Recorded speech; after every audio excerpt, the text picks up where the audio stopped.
Olá, pessoal! Sejam muito bem-vindos a mais um podcast do Derma Conecta. Eu sou a Aline Santana e hoje eu tô aqui para mais um episódio para compartilhar mais uma novidade e atualização da Dermato com vocês. Nesse episódio de hoje, eu tenho dois convidados super especiais que eu já vou apresentar eles aqui. E qual que vai ser o nosso tema do podcast? A gente vai falar sobre a microbiota cutânea de gatos com dermatofitose. Esse foi um trabalho que eu e um desses convidados aqui, que eu já vou apresentar, nós escrevemos e publicamos lá na Veterinary Dermatology nesse mês de março de 2026. E a gente vai discutir esse artigo, a gente vai falar os principais achados, qual que é a importância clínica, porque é um trabalho para pesquisa, mas também tem um viés clínico, e é isso que a gente quer conversar aqui hoje. Então, começando com o nosso primeiro convidado, professor Matheus Costa. Professor Matheus Costa, ele é professor e pesquisador lá na Universidade de Saskatchewan, no Canadá. Conheci o professor Matheus nos Estados Unidos através da professora Sheila Torres. Ela nos apresentou e o professor Matheus foi um dos meus mentores, uma pessoa que me ensinou muito aqui, que eu sei sobre microbioma cutâneo. Então é um prazer ter você aqui, professor Matheus, seja bem-vindo. Obrigado, Aline. Um desafio muito interessante, né? Você faltou falar que eu não sei nada de pequenos, eu trabalho com suíno. Então, assim, essa parte eu acho que é importante quem estiver ouvindo o podcast entender que vai sair umas coisas daqui que não vão ser bem, que não vão fazer muito sentido para quem trabalha com cachorro e gato, mas vamos lá. Não, excelente. E Matheus, o professor Matheus, ele trabalha com suínos lá no Canadá, mas ele é um baita de um infectologista e microbiologista clínico. Umas analogias aqui vai dar tudo certo, porque a interdisciplinaridade é fundamental na pesquisa. É aquele negócio que a gente discutiu, né? Bactéria é bactéria em tudo quanto é lugar. Então, não importa se é porco, Exatamente. cachorro, gato, sei lá, porquinho da Índia, tudo é a mesma coisa. Exatamente, perfeito. E a outra convidada, que é super especial, é a professora Aline Hoffman, lá da Universidade da Flórida, nos Estados Unidos. A professora Aline, olha só, professora, que curioso. Uns 2 ou 3 episódios passados, eu já falei de alguns papers seus, que eu já vou até contar quais são. Que a professora Aline Hoffman, ela é uma das maiores pesquisadoras aí de microbioma cutâneo de cães e gatos. Ela e a professora Sheila Torres foram as pioneiras, eu considero as duas como pioneiras ali, que começaram ali fazendo aquela dermatologia comparada. Então, é um prazer imenso ter você aqui, professora Aline. Seja bem-vinda. Obrigada, Aline. Foi um prazer também receber seu convite e foi um prazer também, há alguns anos atrás, participar da sua defesa. Muito, muito jóia estar aqui. Perfeito, eu não comentei isso, a professora Aline e o professor Matheus, os dois estiveram na minha defesa de doutorado. Segundo o professor Larson lá na época, foi uma defesa forte, né, em que os dois me fizeram perguntas difíceis, mas foi excelente, foi muito, muito legal. E professora Aline, os trabalhos que eu citei, olha que curioso, sem imaginar que a gente fosse gravar hoje, uns 2 ou 3 podcasts para trás, eu gravei de um paper seu, de um bode. Olha só, Matheus, não é cão, nem gato, um bode que você diagnosticou Cryptococcus gat, Isso, isso. né? É Eu porque além de gravei. fazer esse serviço de microbioma da pele de cães e gatos, eu também trabalho com doenças infecciosas fúngicas. Então a gente trabalha bastante com diagnóstico fúngico aqui, principalmente com relação a patologias, em casos que a gente vê na patologia, que a gente vê na lâmina, depois a gente faz o PCR e o laboratório que eu trabalho, daí ele faz bastante desses tipos de diagnóstico. Perfeito. E eu achei excelente. Eu trouxe esse caso aqui de um bode, porque eu achei assim a condução perfeita. Então você é sempre citada por aqui. Então vamos lá. O que que é esse nosso trabalho que a gente publicou lá na Veterinary Dermatology? Quem quiser, eu vou deixar o trabalho, o link para o trabalho aqui na descrição. Ele é um trabalho de acesso aberto, uma pesquisa de acesso aberto, qualquer um pode verificar ela, então vai estar aqui na descrição. E traduzindo o título, então, quem publicou esse trabalho foi eu, o professor Matheus, e a professora Sheila, que não pôde estar com a gente. Um abraço para a professora Sheila, se ela estiver ouvindo a gente. Em que a gente fala sobre o título é assim, traduzido: a microbiota comensal da pele não influencia o curso clínico da infecção por dermatófitos em gatos persa. Então, assim, o que que foi a nossa pesquisa basicamente, né? A grande pergunta que a gente fazia é por que que alguns gatos são assintomáticos para dermatófitos? Por que que a gente tem o sintomático e o assintomático? Só lembrando, quem não lembra, o assintomático é aquele gato que não tem sintomatologia clínica, mas ele tem um micrósporo, Canis principalmente, e ele não faz parte da microbiota comensal. E aí, o que que faz ele ser sintomático ou assintomático? E então, assim, por muitos anos se pesquisaram carga fúngica, status imunológico, cepa, tentando entender por que que o gato é assintomático. E aí, mais recente, com alguns estudos recentes de microbioma da dermatologia humana, começaram a surgir trabalhos falando da influência da microbiota comensal na patogênese de várias doenças. Talvez exercer algum efeito protetor ali.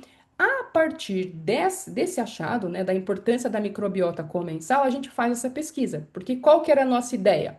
Provavelmente tem alguma resposta ali na pele dos gatos sintomáticos e assintomáticos que explica porque um é assintomático, outro é assintomático. Então, o que que a gente faz? A gente seleciona 45 gatos, aloca eles em 3 grupos clínicos, 15 gatos sintomáticos, 15 gatos assintomáticos e 15 gatos negativos. Eu vou pular os detalhes aqui, é só mesmo para a gente já começar essa discussão.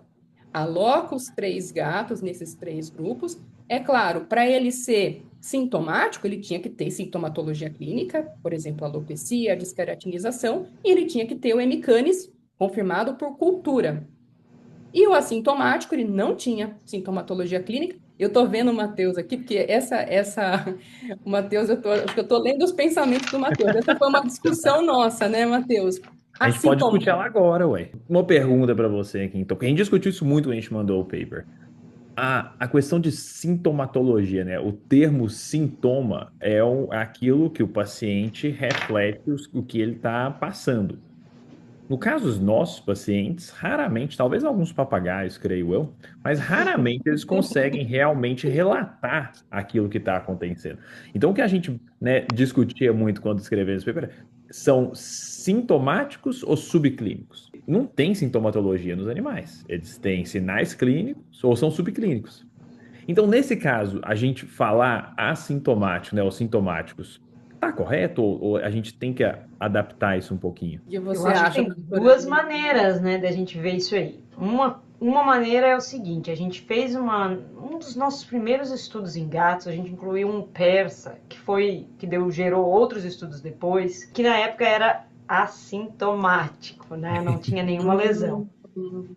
O problema é que esse era um gato que pertencia a um dos estudantes de graduação nosso, e o gato, alguns meses depois que a gente coletou material, desenvolveu lesão. Então aí eu acho que aí responde a sua pergunta, eles são subclínicos, não é verdade? Esse gato provavelmente ele estava subclínico, ele ainda não estava apresentando lesão. Então agora eu já tenho uma pergunta aqui para fazer sobre o estudo de vocês. Foram acompanhados esses animais que eram considerados subclínicos ou assintomáticos? Não. Foi assim, só uma coleta pontual. Então, ele posso dizer que ele Aham. era sintomático no ponto da coleta, né? O que já. E confirmado pela cultura, né? Então, no caso, a gente não teve esse acompanhamento longitudinal, né? Foi, Sim. né, Sim. exatamente naquele momento a inclusão era coletada essa amostra, tem ou não tem? Às vezes, né? No caso, por exemplo, do estudo, aquela sintomatologia ou aquela avaliação no momento tenha dado negativo, mas realmente ia ter sido interessante se a gente tivesse seguido eles ao longo de um certo tempo para Sim. confirmar, né? Sim, porque Sim. esse gato que a gente viu, depois de 1 ou 2 meses, ele começou a desenvolver áreas de alopecia e começou a se tornar um gato sintomático. Então, naquele momento que a gente identificou, e ele, na época, quando a gente fez o estudo, era 40% eram sequências que eram de microsporum, que é aquela artroderma, né? Que é só o tiriomorfo dele. E aí, com isso, a gente viu que ele era, na verdade, subclínico. E a gente não sabe nesse caso, mas outros estudos falam muito de dermatófito, sendo um problema onde muitas vezes os gatos são carregadores, né? Que eles só Uhum. carregam e transportam e às vezes não vão ser infectados. Alguém já pegou um gato negativo, negativo mesmo, expôs ao microsporo e observou quanto tempo demora para eles desenvolverem sintomas? Você sabe, você já tem um estudo assim? Eu não Então, sei. eu sei, a doutora Karen Moriello, de Wisconsin, ela era a Uhum. principal pesquisadora.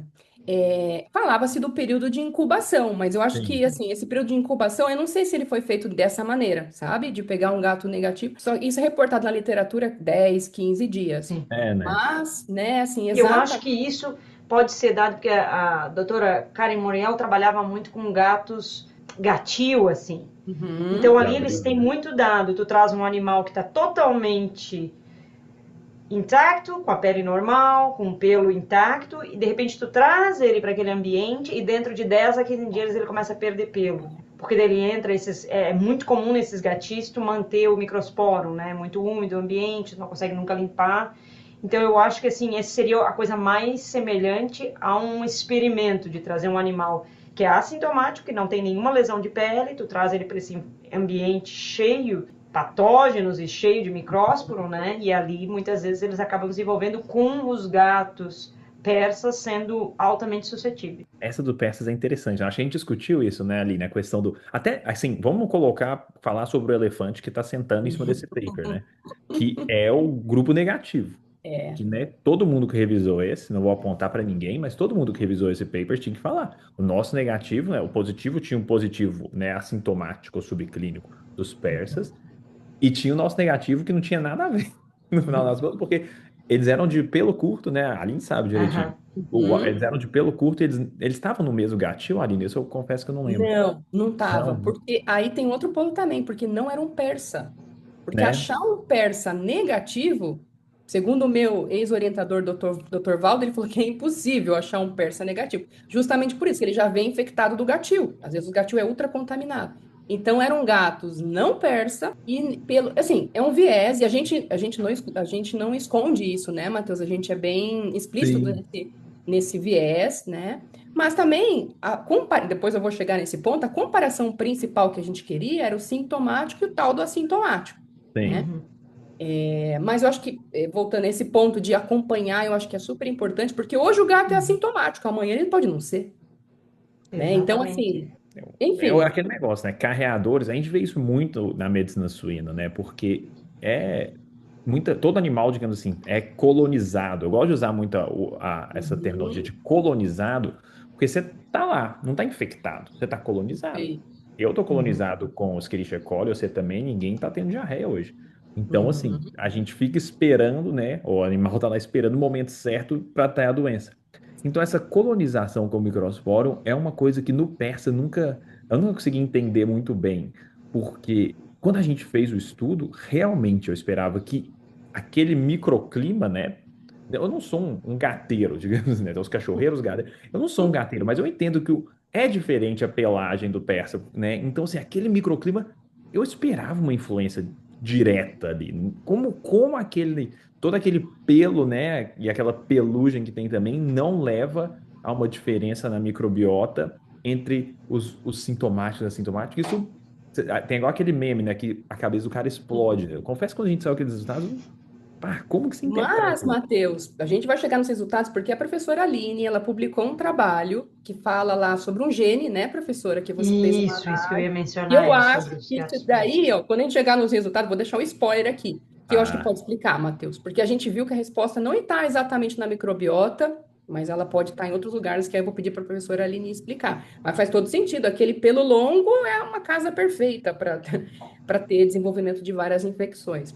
aí, Então, desculpa, se Aline, uma dúvida de quem realmente não trabalha. Então, se a gente pudesse refazer esse estudo na questão do controle negativo, não pode ser que a gente a gente não consiga encontrar um persa negativo, mas você teria uma outra opção de pelo longo que seria aceitável? Ou todo animal, Olha, todo sabe o gato de que que a pelo gente longo já. poderia fazer? Assim, se fosse fazer um estudo perfeito, condições ideais. Às vezes, eventualmente, tratar esses pacientes, ou seja, descontaminar eles, ele vai virar um negativo, e aí ele entra como um persa negativo. Ou, eventualmente, um Maine Coon, alguma outra raça equivalente, vamos assim dizer. Num Mas, estudo que a gente fez com os persas, a gente conseguiu os gatos negativos. Só que, lógico, são de cada um com o seu próprio proprietário, né? Não é gato de Ah, gatil. Gato em- que mora em apartamento, um ambiente controlado. Aí a leite com gente, pera. a gente ia numa clínica, tinha uma clínica que a gente associou para poder, era uma clínica em Houston, que eles viam muitos gatos, era uma clínica exclusiva para gatos, e eles viam muitos gatos de raça pura, e foi ali que a gente conseguiu fazer esse estudo. tu pegasse mais tempo, a gente talvez conseguiria recrutar os negativos, né? Mas, né, a gente acaba que depois a gente fica pensando, quando a gente faz o delineamento, a gente pensa em termos perfeitos e depois a gente vê, até pelos resultados, a gente vê, poxa, se eu devia ter feito aqui. Enfim, E aí, então, a gente pegou esses três grupos, a gente, como eu disse, 15, 15, 15, coletou material clínico desses três grupos de gato, cada gato, a gente coletou tanto o cultivo fúngico para testar se ele era positivo ou negativo, e a coleta para o microbioma, para análise de microbioma propriamente dito. E aí, Matheus, vou até pedir para você, se você puder explicar essa parte, porque assim, eu tenho a impressão que às vezes as pessoas elas imaginam que você coleta um material clínico, coloca numa máquina e ele te dá todas as bactérias, ele te dá todos os nomes de fungo. Só que não é bem assim. Se você pudesse explicar para alguém o básico do básico, como que é feito um estudo de microbioma cutâneo, por exemplo? Poxa, Aline, eu acho que, para falar a verdade, você podia explicar isso melhor que eu nesse momento, mas o estudo, né, é uma coisa que eu acho super engraçado. Tudo começa com um tubo, com um pouquinho de água, e você tem que acreditar que está lá dentro o seu material genético, né? Então você coleta as suas amostras, né? No caso, então, se foi pelo, pele, né, às vezes punch, dependendo do estudo. E a gente extrai o DNA, né, total. Então, toda e qualquer coisa que está lá no meio vai ser extraído. Então, normalmente vem bastante DNA do hospedeiro, o gato no caso. Esse DNA, depois da extração, a gente enriquece ele. O que que isso quer dizer? Quer dizer que a gente foca em um certo pedaço do DNA. No caso, a gente usa um gene que a gente sabe que está presente em todas as bactérias ou todos os fungos. E a gente enriquece essa amostra para para esse gene. Então a gente faz, a gente prolifera ele usando a tecnologia de PCR. Quando a gente faz isso, o que que a gente acaba tendo? A gente acaba tendo uma quantidade muito maior desses genes, e aí realmente a gente coloca esse tubo cheio de água, né? Que a gente acredita que esses genes estão lá dentro de uma máquina, e essa máquina, que é o que a gente chama de sequenciadora, vai realmente fazer isso. Vai começar a isolar, né, essas fitas de DNA e sequenciá-las. Uns 15 a 20 anos atrás, a gente conseguia fazer por volta de, sei lá, vamos falar aí umas 20, 30 sequências de DNA por dia, se a gente trabalhasse bastante, até ter o desenvolvimento desse sequenciamento né, que a gente chama de high throughput, né, de alta geração, né, ou generação, nem sei. Mas enfim, que gera muita quantidade de informação de uma vez só. Então, utilizando essa tecnologia agora, a gente gera milhões de pares de base, né, ou milhões de sequências de uma vez só, questão de 5, 7 horas, a gente tem tudo isso. Só que aí que vem a diversão, né? Porque o que a gente acaba, literalmente, quando essa máquina acaba de trabalhar, literalmente a gente tem como se fosse um arquivo de Word com milhões e milhões de letrinhas AAA, TTT, CCC e GGG, que são os nucleotídeos. Então aí vem o trabalho também que a gente tem que pegar essas sequências de DNA que estão, digamos assim, aleatoriamente ali e começar a associar elas com algum tipo de micro-organismo que a gente conhece. Então, por exemplo, né, a gente sabe que no gene do 16S a Escherichia coli tem uma certa sequência. Então a gente usa um algoritmo para associar todas aquelas sequências que são parecidas com a referência de E. coli e coloca todas elas num potinho. E vai fazendo isso para todas as bactérias que a gente tem conhecidas, né? A gente tem que saber que tem uma grande parte dessas sequências que são de bactérias, de micro-organismos que a gente nem conhece ainda. Então, eu diria que, assim, dependendo do estudo, mais de 50% das sequências acabam sendo desconhecidas, porque a gente realmente não consegue identificar ainda. Então, falando de uma forma simples, a gente começa com a sua amostra clínica. Sua amostra clínica, a gente extrai o DNA, esse DNA, então, é enriquecido para aquele gene, né, aquele marcador que é o nosso objetivo. Pode ser fungo, pode ser bactéria, pode ser de protozoário, de qualquer tipo. A gente consegue realmente usar diversos marcadores. E depois a gente faz isso, a gente coloca numa máquina sequenciadora. Quando essa sequenciadora libera esses dados para a gente faz a bioinformática, que é o computador usando os algoritmos para realmente associar cada uma dessas sequências de DNA a um micro-organismo conhecido. Quando a gente não conhece, ela acaba num pacotinho que a gente chama de desconhecido e infelizmente a gente não consegue fazer muito com ela ainda. Sim, perfeito, excelente, excelente. E aí, quando o professor Matheus ele explica isso, né, de como que é feito, então passa por uma análise rigorosa de bioinformática. E por que que eu achei importante ele falar isso? Porque só aqui já seria um grande problema, um desafio, porque cada pesquisador pode ter uma abordagem de bioinformática que reflete nos dados. E aí a professora Aline, eu lembro que ela fez até um trabalho para Dermatology, em que ela fala sobre isso, né, professora? Que você escreve sobre a importância da padronização. o que é o básico, né? Se você puder comentar isso, desses aspectos básicos para um bom estudo de microbioma. Eu acho que um dos mais importantes fatores para um estudo de microbioma da pele é entender que a pele, ela tem pouca quantidade de DNA dos micróbios, de microbial DNA, né? Então, esse é um dos problemas de trabalhar com amostras de pele, comparadamente, por exemplo, com quem trabalha com amostras de intestino, com amostras de fezes. Porque as amostras de fezes, elas são extremamente ricas em quantidade de micróbios que a gente vai encontrar nela. E as amostras de pele não. Então é o que a gente chama de low biomass. Ela tem uma biomassa muito baixa. E com essa biomassa muito baixa, aumenta as nossas chances de acabar amplificando bactérias que não são bactérias ou fungos que não são necessariamente partes da microbiota da pele, mas que são partes do kit. Porque a gente usa kit para todos os passos que a gente faz desses diferentes análises, né? Então, pode vir micróbio, por exemplo. No nosso primeiro estudo, a gente usou swabs que eram estéreis. Mas eles não diziam... Foi o primeiro estudo, mas não se dizia que ele era DNA free. Não era livre de DNA, eles eram estéreis. Tem uma grande diferença nisso. DNA...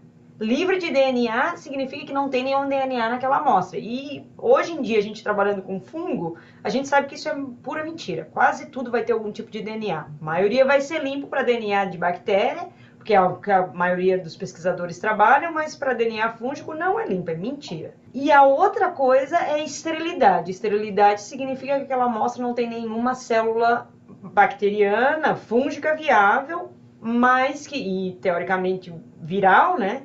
Não tem nada ali viável, não célula, mas um material que seria viável. E no caso dos estudos de microbioma que a gente usa, esses estudos acabam, essas análises, elas amplificam tudo, o que está vivo e o que está morto. Se for estéril, mas estiver morto, estiver ali, a gente vai amplificar também. Então, acho que esse é um ponto assim que a gente toca bastante nesse paper de revisão, com relação a isso, assim, é saber o que tu está usando, usar os controles, tá? Tem uma coisa que se chama o ketone, que é o microbioma dos kits. Então, quem trabalha com biomassa de pouca quantidade, que nem a gente que trabalha com pele, pessoal que trabalha com amostra respiratória, pessoal que trabalha com urina, tem que tomar muito cuidado, tem que sempre coletar amostra controle, amostra do ar, amostra só do swab, amostra do próprio kit, e tudo isso a gente usa hoje em dia quando a gente faz o sequenciamento. A gente inclui todos esses tipos de controle, para a gente poder, descontar aquelas bactérias quando a gente amplificar, ou fungos quando a gente amplificar das amostras. Perfeito, excelente. Então, assim, acho que é importante ouvir os dois comentarem sobre isso, que a análise de bioinformática no estudo de microbioma é fundamental. Se você fez uma análise ruim, aquilo não é fidedigno, aquilo não é confiável, né? Então, a dermatology, com esse trabalho da professora Aline, ela crava um ponto, olha, o mínimo é que tem os controles, então, depois quem quiser tem esse trabalho que eu vou deixar na descrição também, porque senão não tem como interpretar o nome das bactérias, o nome dos fungos, então esse é o básico do básico. E aí, então, o que a gente fez nos nossos gatos? A gente coletou o material, fez esse sequenciamento que o professor Matheus explicou, fez a bioinformática, um monte de bioinformática, que a gente fez várias análises estatísticas rigorosas, e basicamente, o que a gente quis descobrir lá? O que a gente chama de análise de composição e distribuição de fungos e bactérias. Então, saber quais fungos estão na pele do gato, quais são as bactérias, como elas se distribuem. E outra coisa que a gente investigou também é as análises de diversidade, alfa e beta, que tem várias análises que a gente fez, mas de maneira geral, as análises de alfa diversidade, elas medem a diversidade dentro da amostra. E as análises beta, ela compara a diversidade entre diferentes grupos. Então, todas essas análises que a gente fez é para dizer quem estava lá, qual bactéria, qual fungo, como se distribuíam e como que se tinha ou não diferença entre esses 3 grupos clínicos. E aí, a gente teve vários resultados, né? Então, a gente começa lá colocando quais foram os top 5 fungos, os top 5 bactérias. Então, de 100% de fungos que foram sequenciados, depois que a gente tratou, excluiu sequência ruim, enfim, quais são as principais bactérias e fungos da pele de cada gato. Então, por exemplo, eu não vou citar todos os dados aqui, mas num gato sintomático, os principais fungos que compõem a pele do gato sintomático é Cladosporium, Microsporum, que é o fungo-alvo para gente, Malacésia, Aspergillus e Epicoccum, que são muitos fungos ambientais, né, professora Aline? Eu lembro que você, uma vez, um dos seus trabalhos de microbioma, você falava sobre isso, como que a composição da microbiota do gato é predominantemente de fungo ambiental, né? Sim, sim. Inclusive, a identificação desses fungos ambientais levou a gente a fazer um outro estudo sobre as raças de gato, porque o nosso objetivo era ver, será que essas raças que são consideradas hipoalergênicas, seriam elas responsáveis, o microbioma delas seria responsável por elas serem hipoalergênicas, que às vezes as pessoas têm contato aí, então, não com esses fungos que muita gente tem alergia, né? No fim, não deu nada certo, a nossa hipótese não foi verdadeira. A gente achou que a gente achava a mina de ouro dos gatos, mas... Mas o que vocês acharam? Basicamente não tinha nada que explicasse. Não, eles também tinham esses tipos de fungos ambientais. Né? A nossa foi uma hipótese, a gente achou, de repente, vai que é isso, né? Que explica o porquê que eles são hipoalergênicos. Muitas vezes são o tipo de proteína, se acredita que é o tipo de proteína. A maioria das alergias de pessoas com relação a gato não é os fungos da pele, mas sim o tipo de proteína que há na pele do gato. É isso que a maioria das pessoas tem alergia, né? A gente só queria ver se poderia ser uma outra hipótese, não só o tipo de proteína. Eu acho que esses gatos, se acredita que talvez eles tenham menos quantidade dessa proteína, mas nada disso, nesse estudo de diferentes raças de gatos hipoalergênicos, não existe nada cientificamente provado. Fala que essas raças são hipoalergênicas, mas nunca nada provado cientificamente assim. E é interessante ouvir isso, porque às vezes a gente entra na pesquisa com uma mega expectativa, com uma mega hipótese, que foi a nossa, né, Matheus? Nesse trabalho aqui, e de repente a gente vê resultados que são resultados, né? Mesmo que, enfim. Mas a gente se frustra num certo sentido, porque a gente esperava, a professora ia ficar rica, né, professora? Eu não ia ficar rica, mas eu pensei, nossa, agora nós achamos um gato perfeito para as pessoas terem em casa. Meu marido tem alergia a gato, eu pensei, não, isso aí vai ser perfeito. Não. Eu falo, ficar rica porque aí é sequenciamento para ver se o gato é hipoalergênico, acho não que ficar rico como veterinário ninguém vai ficar, isso aí é ilusão. Aí a gente tem que ter escolhido outra profissão. Enfim, então, para a gente ver, né? A gente viu ali quais são os top 5 bactérias, top 5 fungos. Eu vou chegar aqui finalmente nas discussões, até para a gente poder otimizar o nosso tempo aqui. E o que a gente viu, então, basicamente nos resultados? Depois, lá no paper, vocês podem ver quais foram as principais bactérias, quais foram os principais fungos. E uma coisa que a gente viu, que aí é frustrante num certo sentido, né, Matheus? Que assim, o que a gente esperava no começo do nosso estudo? Sintomático, ele teria uma desbiose, ele teria uma diferença ali do assintomático. E, na verdade, quando a gente fez esse monte de análise, tanto de composição, de distribuição taxonômica, de alfa, de beta, diversidade, teoricamente, virtualmente, eles são iguais. Então, não tem nada. Quer dizer, tem alguns dados aqui que a gente pode, né, tentar explicar, mas, em teoria, eles são iguais. Inclusive na distribuição do próprio micrósporo, porque qual que era a ideia? O micrósporo tem que estar com maior abundância relativa no sintomático, e não, estatisticamente eles eram iguais. Você tem alguma coisa para comentar nisso, Matheus? Gente, tem várias coisas que eu queria comentar, mas eu estava com medo de interromper, porque o raciocínio estava muito interessante. Mas eu queria começar com uma coisa, começar assim, né? Trazer um ponto que, inclusive, até as duas Alines podem esclarecer aqui, que eu acho interessante. Principalmente para quem não trabalha muito com microbioma, que tem uma diferença, né, de ordens de magnitude na quantidade de bactéria e a quantidade de fungo na pele dos animais, né? Até uma parte da sua tese teve isso, não teve, Aline, que a gente estava tava comparando, né, para ver qual que tinha mais, mas você via claramente como tem muito mais bactéria do que fungo. E ainda assim, né, o fungo consegue causar, digamos assim, doença, normalmente.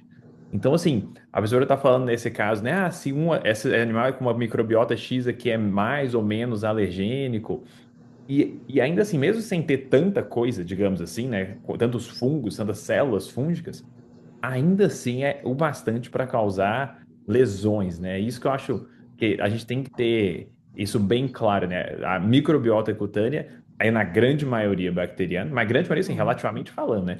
Bacteriana, fúngica. A gente não pesquisou vírus. Hoje em dia, a gente, assim, se a gente pudesse fazer de novo é outra coisa. Dá uma olhada no viroma também, né? Que ia ser interessantíssimo, que no caso a gente pode ter negligenciado alguma coisa ali, tá aí o próximo estudante de doutorado da professora pode investigar isso já. Já temos, já temos a ideia, se precisar. Mas eu sempre achei que a questão da quantidade, e a gente não viu diferença, né? Mesmo na sintomatologia, assim, se eram sintomáticos ou não, a quantidade de micro-organismos não parecia que mudava. Então, assim, não foi só a composição, a quantidade também não estava. E normalmente, quando a gente tem uma doença, digamos assim, eu trabalho muito com doença de gastrointestinal e diarreia, e normalmente, quando a gente tem, por exemplo, um animal que desenvolve diarreia, a quantidade de micro-organismo despenca. A gente tem ordem de magnitude menor, sabe? Ele passa de 10 a 13, 10 a 15 para 10 a 9, 10 a 6, o que, relativamente falando, é gigantesca a diferença. Agora, nesse caso, não. A quantidade de micro-organismos continua a mesma. Então, assim, realmente a gente, talvez, na época, como você falou, a gente tinha a nossa hipótese, né? Peraí, se ele tá sintomático, vai estar diferente. E a gente, tipo assim, ficou frustrado, né? Acho que é importante também todo mundo saber, gente, 90% da pesquisa, 90 não, 99% de qualquer tipo de pesquisa científica vem com, entre aspas, frustração. A gente raramente consegue saber o que está acontecendo logo de cara. Mas essa questão que não mudou a quantidade também, né, de micróbios presentes na amostra, já estava Mas apontando. foi feita avaliação da quantidade? Aí a outra Aline vai ter que colocar isso nos comentários para disponibilizar também o paper que ela publicou uns anos antes, que estava mensurando, né, a eficácia da escova e do tapete, e a gente Ah, tá no mensurou. paper anterior. Exatamente, desculpa, gente, eu Tá. tô trazendo coisas aqui que a gente coloca no meio desse paper que focou na Uhum. microbiota, Tem que mas a gente botar o também outro avaliou. paper também, então, porque eu tinha olhado esse daí e esse não tá. Não, desculpa. É porque eu trouxe, porque eu fiquei com a sua pergunta, eu confesso que eu acabei de Mas olhar eu aqui me para lembro do conferir. outro também, É, mas pra, pois é, pra conferir que eu não tô falando mentira, eu dei uma olhada aqui, que eu lembro que a gente olhou isso, assim, cara, a gente investigou e realmente a quantidade, assim, numericamente, né, o volume era o mesmo, até o peso das amostras era o mesmo, entendeu? Assim, então, era uma coisa que eu lembro que a gente investigou na época, e realmente, para mostrar que realmente a microbiota, nesse caso, foi assim, deixou a desejar. A microbiota não foi o santo graal nesse caso, né? E, professora, será que tem alguma explicação? Você pensa em alguma explicação nisso? Por que que a bactéria ela toma tanta conta e ainda assim as infecções fúngicas podem causar sintomatologia clínica? Não sei, não consigo pensar. eu acho que tudo é um balanço, né? Se tá todo mundo. Porque é a mesma coisa na pele de gente. A pele de gente também, ela principalmente a composição é bacteriana. Quando a gente está falando bactéria e fungo, né? Também tem muito DNA viral na pele de gente. Mas se tu for ver a quantidade de fungo na pele de gente é mínima. É menos de 10% para a maior parte das regiões do corpo, exceto os pés. Os pés que estão em contato com o chão, aí sim, aí tu vê bastante, né? Outra coisa, se eu não me engano, para gato, a quantidade também é menor comparado com cães. Eu tenho essa impressão, eu acho que a gente que tem algum paper, se eu não me engano, que já viu isso aí, que a quantidade é um pouco menor ainda. Eu acho que por causa do hábito deles, estão sempre se lambendo, né? Cachorro é mais, tem muito mais acesso ao ambiente externo e se esfrega na grama e tem outro tipo de comportamento onde que os gatos são mais limpos, né? E mesmo quando tu tem uma quantidade pequena, tendo uma oportunidade, tipo, tu tem ali um fungo, no caso do dermatófito, né? Ele conseguindo se proliferar, se aderindo a um folículo piloso. No momento que ele entra naquele folículo piloso, ele já começa a se multiplicar, né? Ali dentro daquele folículo piloso, e ali a gente vê uma quantidade grande. E aí eu não sei se, por exemplo, a metodologia consegue obter todos esses. A gente vê muito, né, histologicamente, né? Que tem muito fungo dentro do folículo piloso, no pelo dentro do folículo piloso, um pouco para fora também, mas uma grande quantidade dentro, né? Então pode ser tudo uma combinação da metodologia que a gente usa, né? Eu acho que, nossa, uma ótima sacada isso, porque por mais que a gente usou a escova de dentes, ela faz um pouco Uhum. de escovamento ali. Só que ela não deve alcançar muito ali daquela parte do folículo piloso. Então, isso, talvez a maior parte do micrócimo está lá dentro. Vai estar lá Isso dentro. isso é um ponto importante, hein? Isso é um ponto importante. Talvez. Talvez, tipo, um estudo futuro poderia usar outra amostra, uma coisa mais invasiva, talvez, né? Onde tu conseguisse tirar os pelos, fazer aquele tricograma mesmo, né? Uhum. E comparar isso com o assintomático, porque nesse caso eu achava que o assintomático provavelmente teria menos de quantidade. Mas eu acho que isso daí tá uma resposta aí, viu, nessa questão do folículo piloso, que a gente não investigou essa parte, né? E às vezes a maior parte do micrósporo realmente estava lá. Então, esse é um ponto interessante, viu? E assim, de novo, é difícil com um paper só, é impossível, na verdade, a gente responder um monte de pergunta. Quiçá uma, duas perguntas, uma, duas hipóteses. Isso é coisa de linhas de pesquisa e ficar pesquisando, pesquisando, né? Até conseguir ir juntando os pontos. Mas tem uma contribuição. A gente pelo menos mostrou o norte de para onde a gente está indo. E aí, quando a gente chega ali, quais são as principais conclusões clínicas que a gente pode tirar? Eu vou falar aqui o que eu acho e queria ouvir a opinião de vocês também. Mas, assim, basicamente, o que a gente viu? Então, a gente viu quem estava lá, qual a composição, qual a distribuição, e viu que quando se compara sintomático com assintomático, existe alta similaridade. Então, virtualmente, são amostras iguais, virtualmente, né? Você não pode falar que exatamente que é igual. E aí a gente começa a falar, bom, então a resposta não está no microbioma, na microbiota, ou pelo menos na composição, né? Depois tem até uma coisa para discutir com vocês. É, a microbiota comensal fúngica e bacteriana não influencia o curso da doença. Ela não protege ou ela não facilita. Não está ali. Mas, na verdade, uma coisa que até, Matheus, queria ouvir de vocês nisso, porque assim, o nosso título, professor, a gente coloca assim, meio que cravando, atestando algo. No nosso título, a gente coloca assim, que não influencia. Só que, na verdade, está falando de composição. A gente não está falando, por exemplo, de metabolômica. Será que um peptídeo antimicrobiano não pode estar diferente ali? Não, com certeza. Com Né? Então, certeza. assim, queria ouvir de vocês primeiro isso. O que vocês acham disso?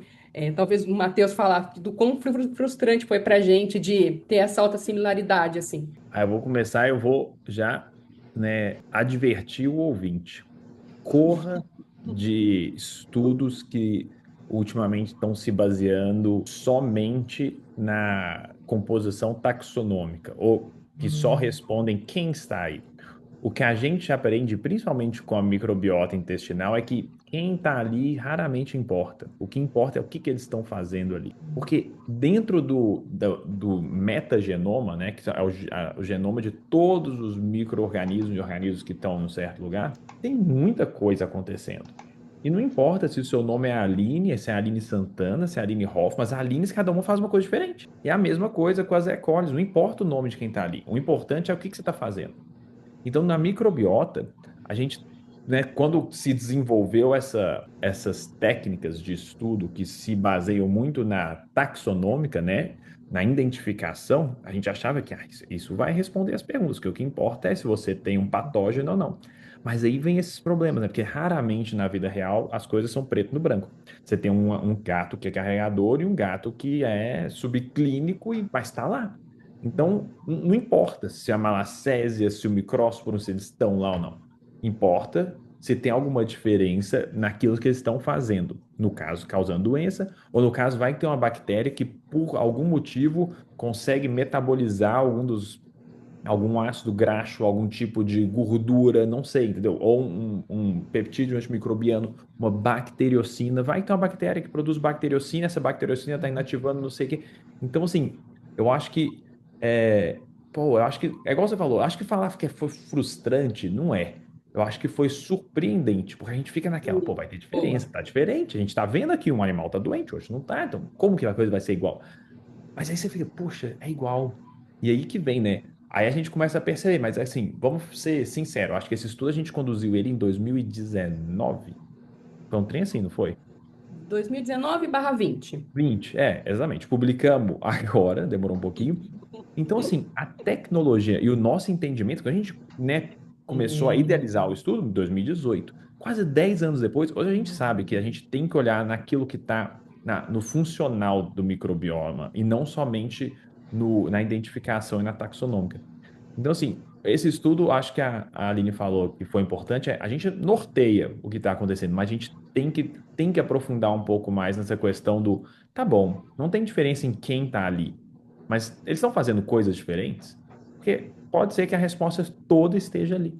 A gente já viu isso em outras áreas de estudo de microbioma, né? Vou dar um exemplo que a gente estudou aqui recentemente, que é a questão do microbioma ocular, que é relativamente parecido com o da pele por causa, né, de ser paucibacteriana, né? Tem pouca bactéria lá dentro. A gente viu que tem vários estafilococos e streptococcus que adoram morar nos olhos dos animais.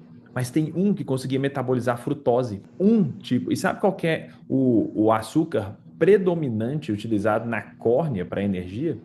Frutose. Então, essa habilidade, né, que dava essa vantagem evolutiva para esse tipo de Streptococcus fazia ele proliferar.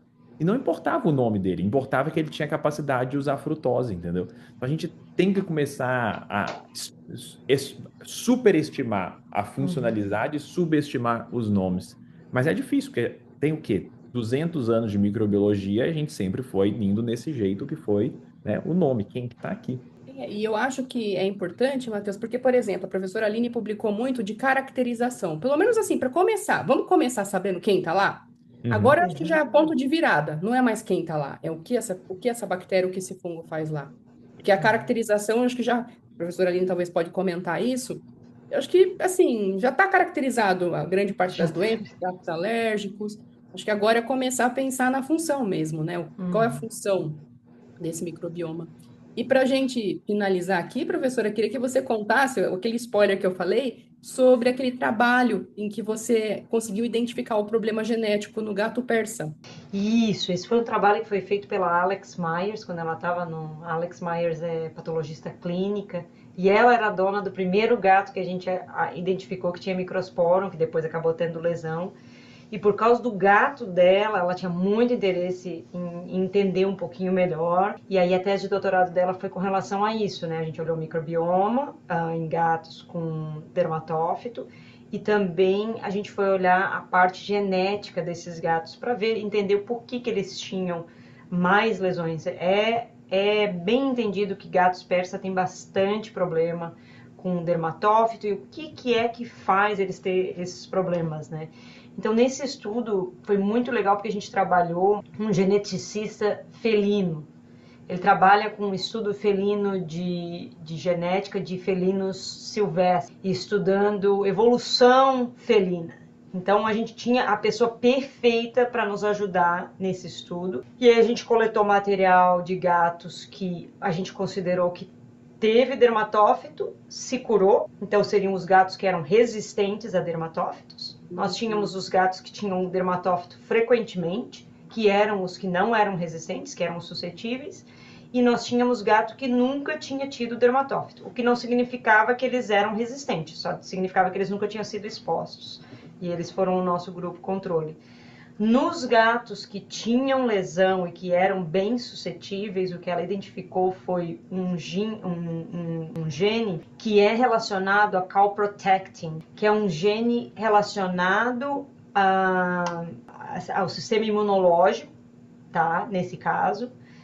E essas alterações que ela viu nesses genes, eles ofereciam uma susceptibilidade ao dermatófito. Quando a gente fez esse estudo comparativo com relação a esses felinos, esse estudo evolucionário com relação aos felinos, o que ela identificou foi que esse gene também, essa alteração desse gene é identificado em uns gatos que é chamado em inglês é sand cat, eu acho que são os gatos de areia de regiões áridas.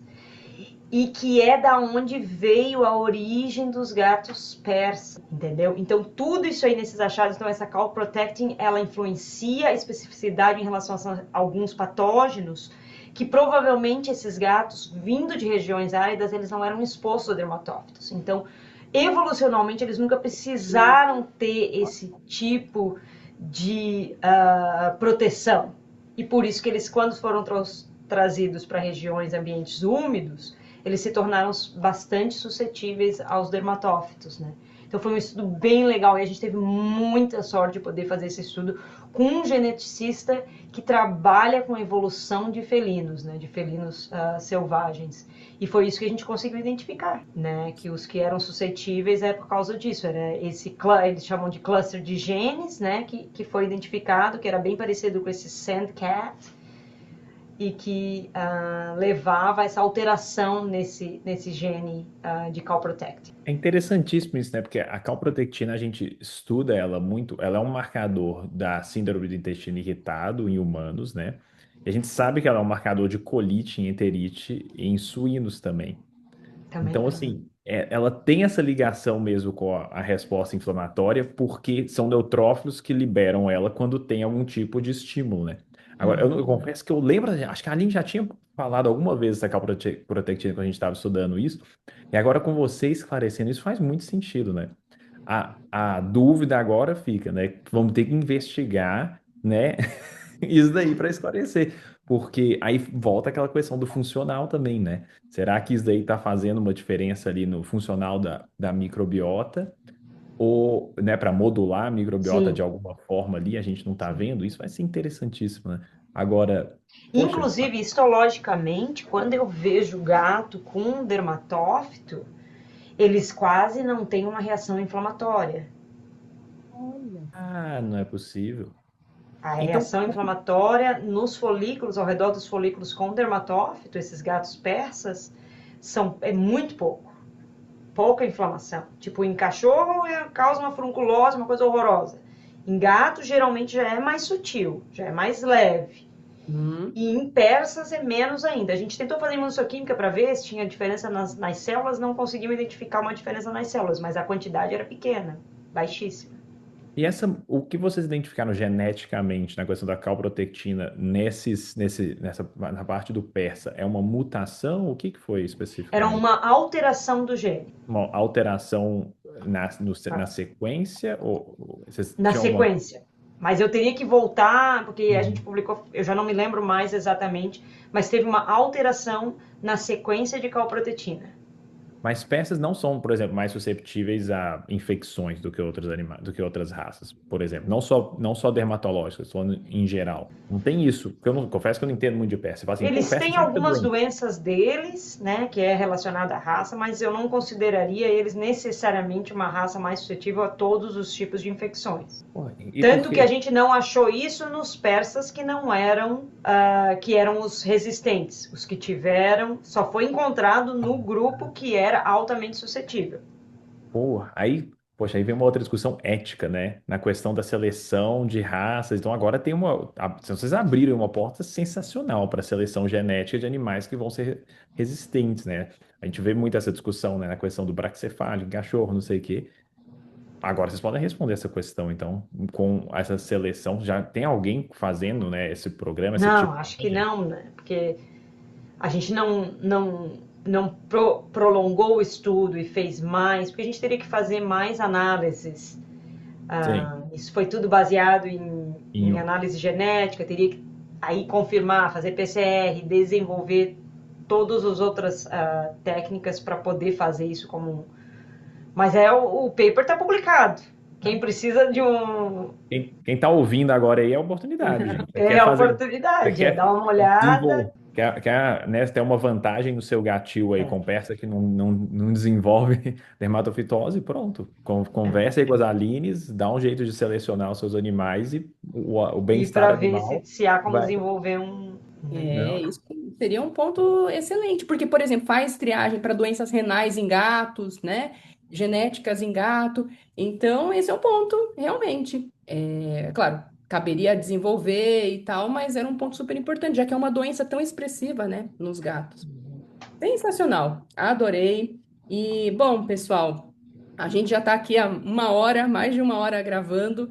Se deixasse, a gente poderia fazer mais inúmeras perguntas e conversa, porque eu tenho certeza que nós três gostamos muito de microbioma aqui, quer seja de gato, de porco, de cabra, de tudo, a gente gosta de discutir. E eu acho que é isso. Se queria fazer um comentário final, professora Aline, o que você achou do nosso estudo, de maneira Não, geral? gostei muito do estudo, ele esclareceu uma dúvida, né, que a gente queria entender o que era a diferença entre os gatos que são assintomáticos e os gatos que são sintomáticos.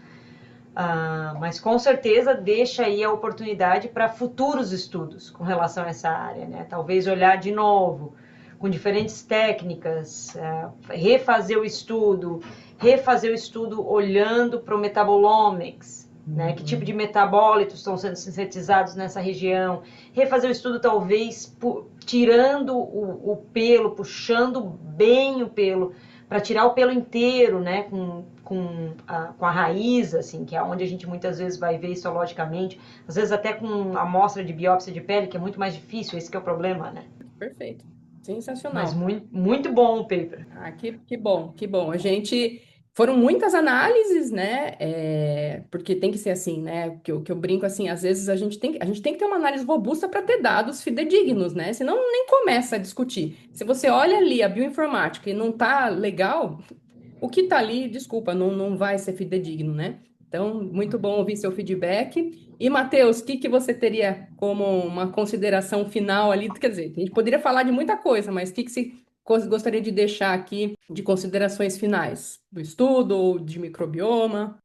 Realmente queria falar que, poxa, aprendi um monte de coisa hoje, né? Principalmente sobre gato, microbioma, calprotectina. E eu acho que é importante, toda vez que a gente vê um estudo, alguma coisa assim, sempre dar uma olhada, igual a Aline falou, criticamente, né? E começa pelo. A gente confia nos dados, porque os resultados só são bons se os dados forem bons.